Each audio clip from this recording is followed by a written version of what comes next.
आप देख रहे हैं WLBS न्यूज। चैनल को सब्सक्राइब करना और बेल आइकन को प्रेस करना ना भूलें।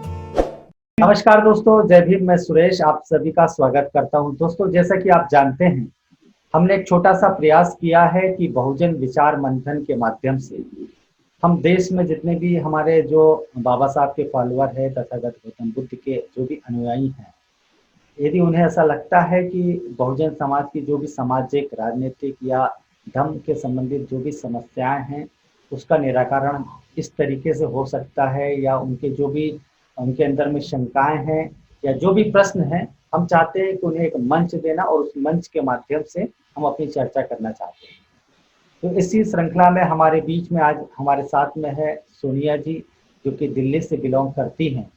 उनके कुछ प्रश्न हैं और आज हमने एक विशेषज्ञ के रूप में उनके प्रश्नों का जवाब लेने के लिए, उनके प्रश्नों का जवाब सुनने के लिए हमने डॉक्टर बीपी अशोक को इनवाइट किया हुआ है। कुछ कारणों से वे अभी हमारे बीच में शामिल नहीं हो पाए हैं, लेकिन जल्द ही वे हमारी इस कार्यक्रम में शामिल होने वाले हैं। उसके पहले सोनिया मैडम, सबसे पहले तो मैं आपका हमारे इस कार्यक्रम में स्वागत करता हूँ। जय भीम। जय भीम सर। नमस्कार सभी को। जी। सर मेरे कुछ प्रश्न हैं। हाँ हाँ।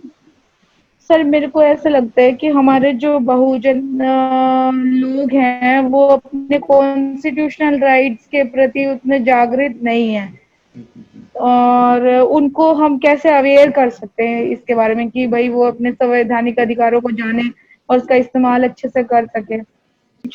सर जय भीम बोलने से तो बहुत सारे लोग को प्रॉब्लम होती है, शर्म आती मतलब है। दूसरे लोग शर्म आती शर्म आती है।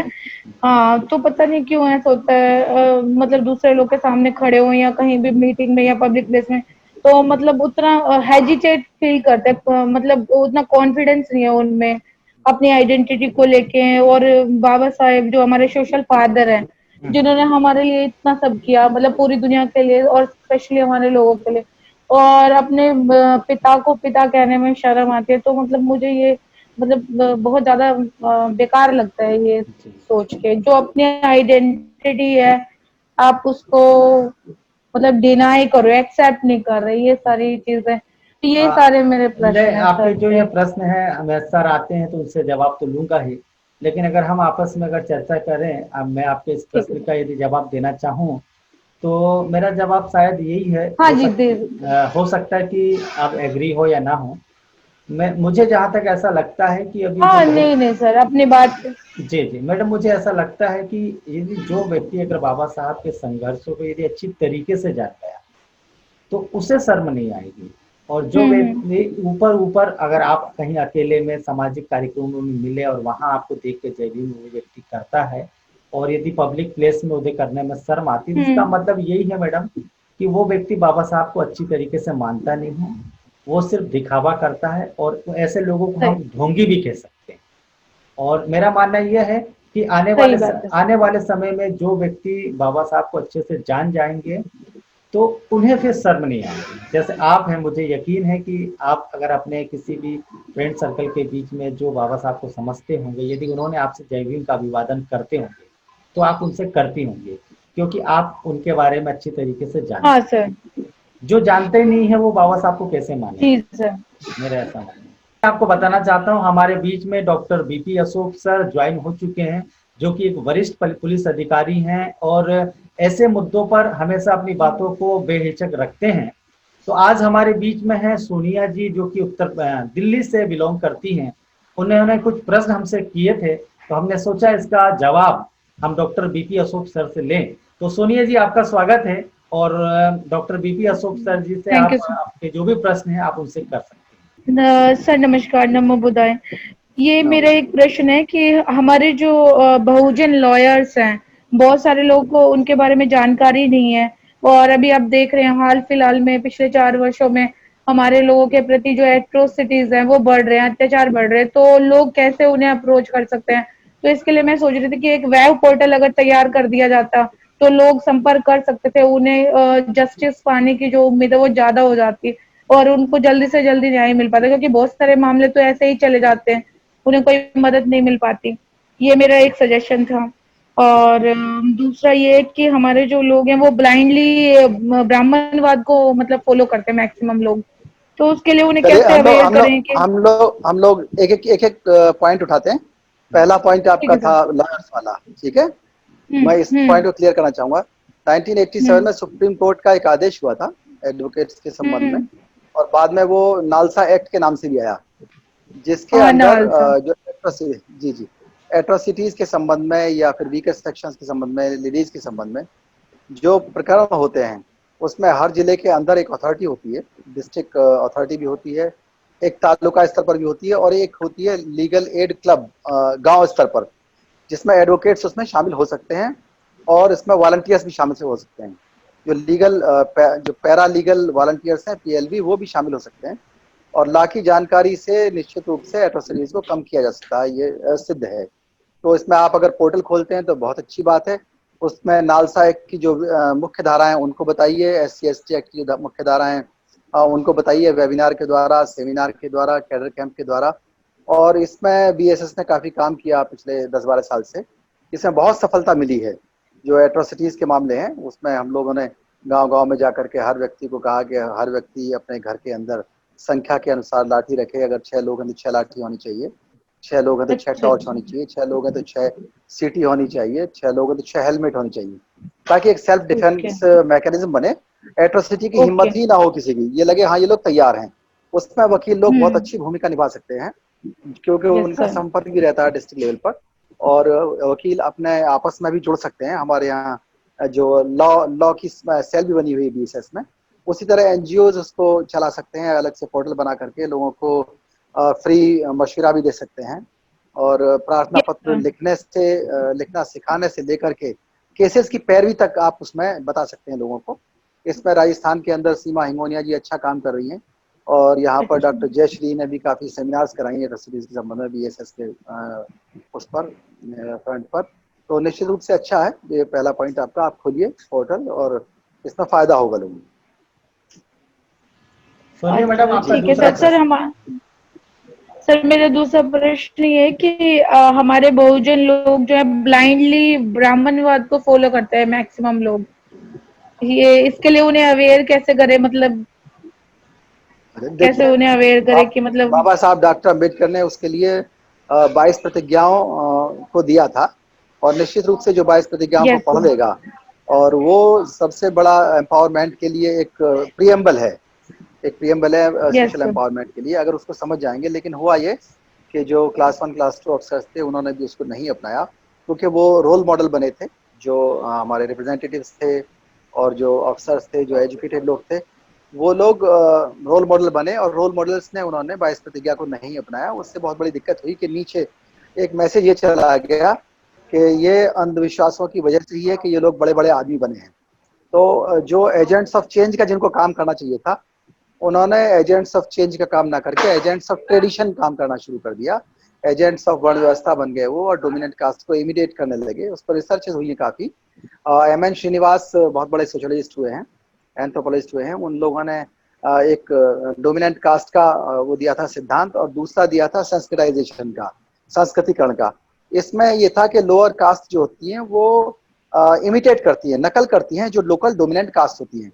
लोकल डोमिनेंट कास्ट निश्चित रूप से ब्राह्मण होगी, या क्षत्रिय होगी, या वैश्य होंगे। तो उनके जो वेज एंड मीन्स होते हैं, उनके तौर तरीके, उनकी कल्चर, उनके त्योहार, उनकी नकल क्लास 1 क्लास 2 अधिकारी भी करने लगे। जब पैसा आ गया तो वो भी उन्हीं अंधविश्वासों की लाइन में लग गए, जिसको देख करके जो क्लास 3 क्लास 4 के लोग बाग थे, और जो छोटा नेतृत्व करना चाहते थे, करने के काबिल भी थे, उन लोगों ने भी अम्बेडकरवाद को ना अपना करके, उन्हें लगने लगा कि जब क्लास 2 क्लास 1 अफसर जो हैं और जो रिप्रेजेंटेटिव्स हैं, इन्होंने भी वही काम शुरू कर दिया, तो उन्होंने भी उसको नकल करना शुरू कर दिया। तो निश्चित रूप से ये जिम्मेदारी समझनी होगी रिप्रेजेंटेटिव्स को भी, इनकम टैक्स पेयर्स को भी, और क्लास 1 क्लास 2 क्लास 3 अफसर्स को भी, कि निश्चित रूप से हमारा जो कल्याण है वो भारतीय संविधान के द्वारा हुआ है, रिप्रेजेंटेशन जो मैकेनिज्म बना है उसके द्वारा हुआ है, और सोशल कल्चरल एम्पावरमेंट अगर होगा और कास्टलेस सोसाइटी अगर बनेगी, तो निश्चित रूप से वो 22 प्रतिज्ञाओं का उसमें बहुत बड़ा योगदान होगा। वही साइंटिफिक टेम्परामेंट बढ़ाएगा, वही साइंटिफिक सोसाइटी का निर्माण करेगा।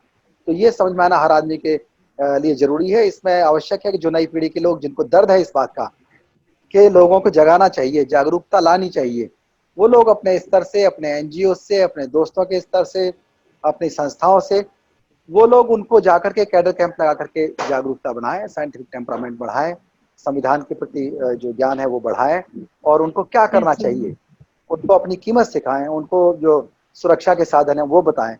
तो निश्चित रूप से बदलाव आएगा और बहुत जल्दी बदलाव आएगा। Thank you, sir. Madam ji जी Thanks a lot. कोई Some प्रश्न of हो तो them. पूछ सकती हैं दुनिया मैडम। नहीं हाँ सर, यही मेरे मेन तो प्रश्न यही थे सर। ठीक है सर, थैंक यू। ठीक है, अगर हम देश के अंदर में देख रहे हैं कि किसी के हमारे पास कोई ऐसा कोई विकल्प नहीं है जिसके माध्यम से हम पॉलिटिक्स में अपना प्रतिनिधि चुन सके। तो आप तो खैर अभी पुलिस अधिकारी हैं, शासकीय विभाग में कार्यरत हैं, लेकिन उसके बावजूद भी आप क्या सजेशन देंगे कि हमारा जो युवा है बिना सामाजिक गतिविधियों में शामिल हुए वो सोच रहा है कि हम राजनीति की सत्ता सिर्फ राजनीति कर रहा है, वो कहीं ना कहीं सामाजिक गतिविधियों में ध्यान नहीं दे रहा, लोगों में साइंटिफिक जो बातें वो समझा नहीं रहा है, लोगों का वैज्ञानिक दृष्टिकोण बढ़ा नहीं रहा है। तो आपका क्या सुझाव है युवाओं के नाम?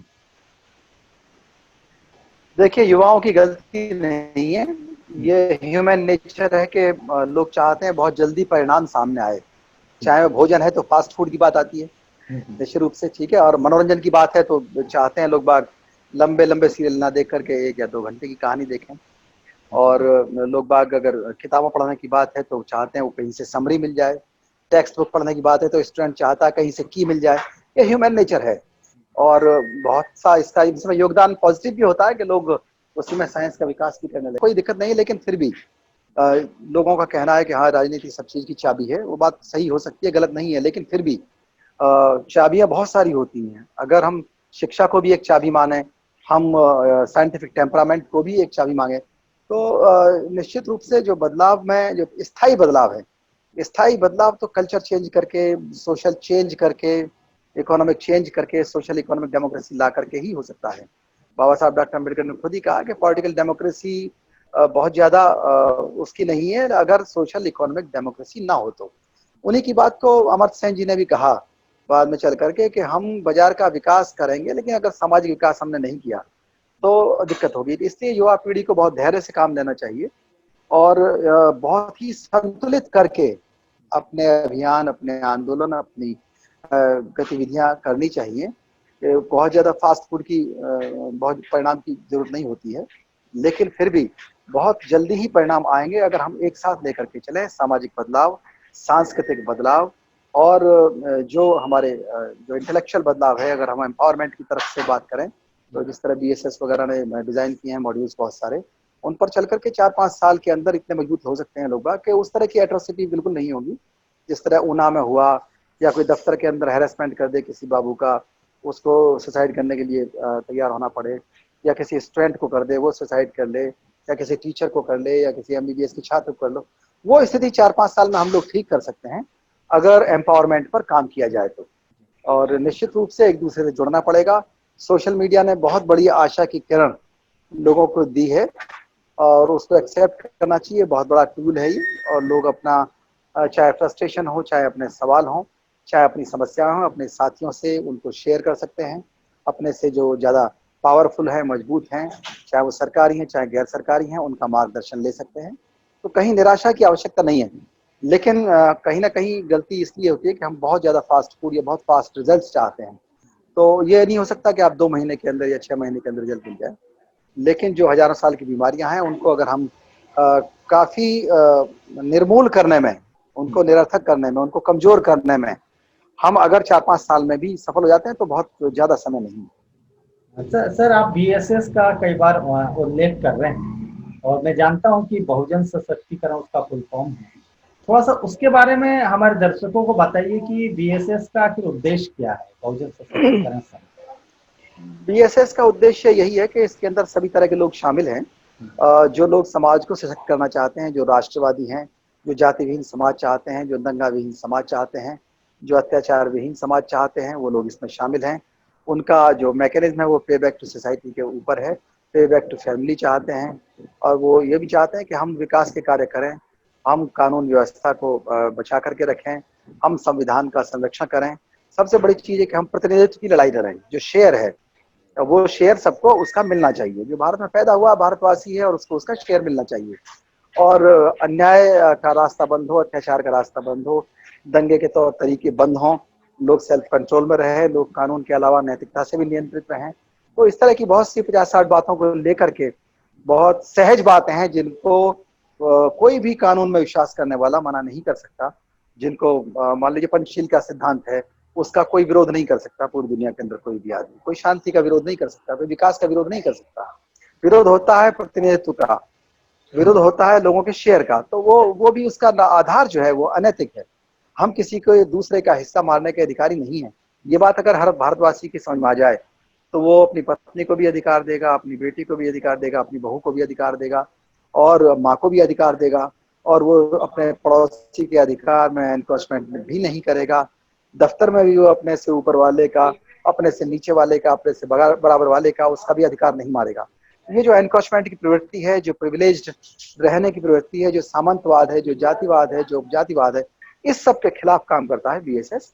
और इसको निश्चित रूप से तो डॉक्टर अम्बेडकर महायोजन समिति के रजिस्ट्रेशन के तहत उपशाखा के रूप में इसको विकसित किया गया था और इसने बहुत सफलता से गांव-गांव में लोगों को भेज करके मदद कराई, अत्याचार पीड़ितों की मदद कराई, उनके अंदर एक आशा की किरण हुई, जिससे वो लोग जो सिस्टम है, जो संविधान है और जो पे बैक टू सोसाइटी जो लोग कर रहे हैं, उस टीम के अंदर उन्होंने विश्वास पैदा किया और काफी लोगों की मदद हुई। सर, आपने काफी महत्वपूर्ण बातें की और हमारा जो समय है खत्म हो रहा है और आपने हमारे जो एक दर्शक का आपने सवालों का जवाब दिया, उसके लिए आपका बहुत बहुत आभार व्यक्त करते हैं।